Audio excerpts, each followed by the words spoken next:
Avec un puissant moteur radial de 18 cylindres, le Douglas A-1 Skyreader avait été conçu à la fin de la Seconde Guerre mondiale comme un bombardier en piqué et un torpilleur embarqué.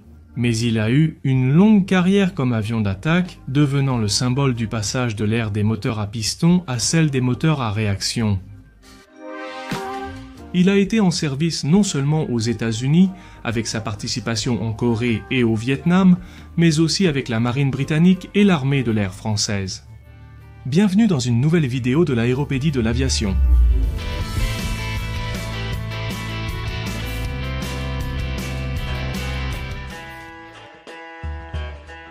Connu initialement sous le nom de AD-1, il a été conçu par le célèbre ingénieur Ed Heinemann pour répondre aux exigences de la marine des États-Unis. D'un avion embarqué monoplace à long rayon d'action et aux excellentes performances comme bombardier pendant la Seconde Guerre mondiale, son premier vol a eu lieu le 18 mars 1945, seulement quelques mois avant la fin de la Seconde Guerre.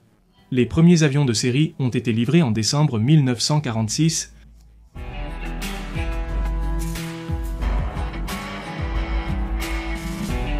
Le Skyreader avait une excellente maniabilité à basse vitesse et transportait une grande quantité d'artillerie sur un rayon d'action considérable.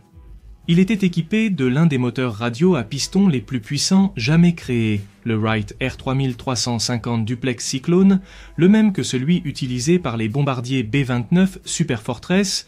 Son point fort était la variété et la quantité d'armes qu'il pouvait emporter ainsi que le blindage autour du cockpit du pilote, ce qui le rendait parfait.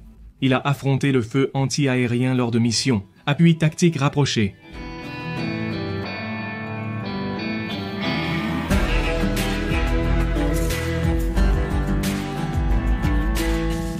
Il s'agissait d'un avion d'attaque monomoteur à aile basse. Il avait un poids maximal au décollage de 11 tonnes et une autonomie de 2118 km avec les réservoirs de carburant internes.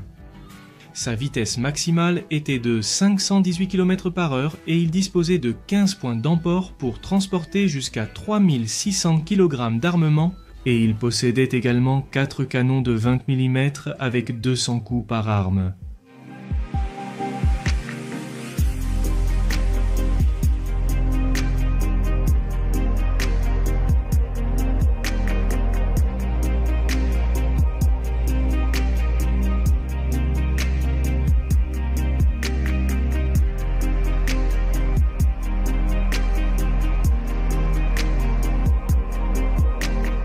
Sa caractéristique marquante est son aile basse droite dotée de 7 points d'emport par demi-aile, capable de transporter beaucoup et de couvrir un large rayon d'action. Pour sa taille relativement réduite, il égalait de nombreux avions subsoniques et supersoniques à réaction de cette époque.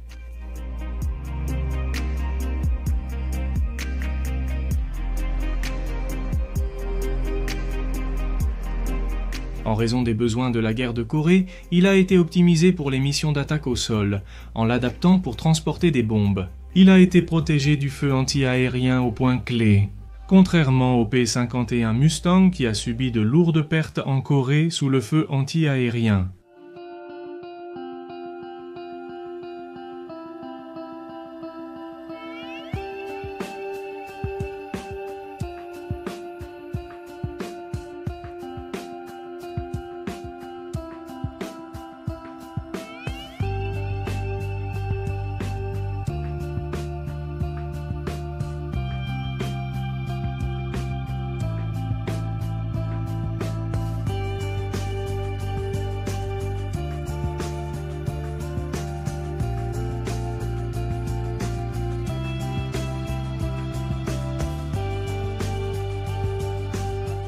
Employé par la marine et l'armée américaine en Corée, puis brièvement au Nord-Vietnam. Il a été adopté après son retrait de la marine comme avion d'appui au sol par l'États-Unis Air Force et l'armée de l'air sud-vietnamienne pendant la guerre du Vietnam. Il a ensuite été remplacé par l'avion à réaction A-37 Dragonfly et par le Corsair II dans le United States Air Force. Le Skyreader a été remplacé dans les années 70 par la A-4 Skyhawk, également fabriquée par Douglas et conçue par Ed Heinemann comme avion principal d'attaque de jour.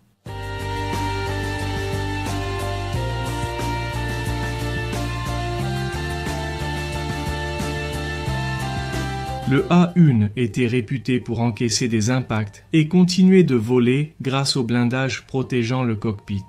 Cet appareil a eu 7 versions chacune avec des améliorations et des moteurs plus puissants. La variante AD5 a été considérablement agrandie, ce qui a permis à 2 membres d'équipage de s'asseoir côte à côte. Et il y avait aussi une version d'attaque nocturne à 4 places, le AD5N5N. La série Navy AD5N était initialement peinte en bleu marine brillant. Mais pendant les années 50 après la guerre de Corée, le schéma de couleur a été changé pour du gris clair et du blanc. En 1967, l'armée de l'air a commencé à peindre ses Skyreader avec un motif camouflé, utilisant 2 tons de vert et 1 de marron. Et ce sont les avions que l'on voit, par exemple, au-dessus du Vietnam.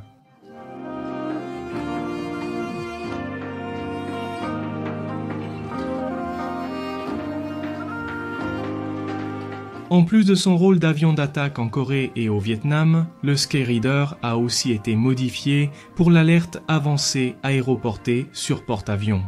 Remplaçant le Grumman Avenger, il a rempli cette fonction dans l'États-Unis Navy et la Royal Navy, étant remplacé respectivement par les Grumman Ion Tracer et le Fired Genet.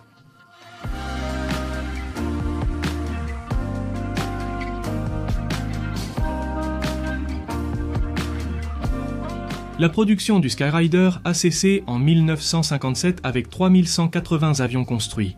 L'armée de l'air française a aussi utilisé 113 AD4 achetés après leur retrait de la marine des États-Unis pour remplacer ces avions vieillissants. F-47 Thunderbolt. En Algérie, comme avion anti-guérilla, il a été utilisé avec succès de décembre 59 jusqu'à la fin de la guerre d'Algérie en 62.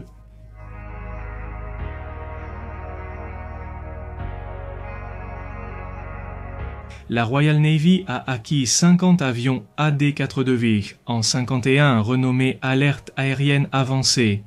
Parmi eux, 14 ont été vendus à la Suède et utilisés de 62 à 76. Et d'autres opérateurs mineurs de cet appareil étaient le Cambodge, la République centrafricaine, le Tchad, le Gabon, le Vietnam du Sud et la Thaïlande.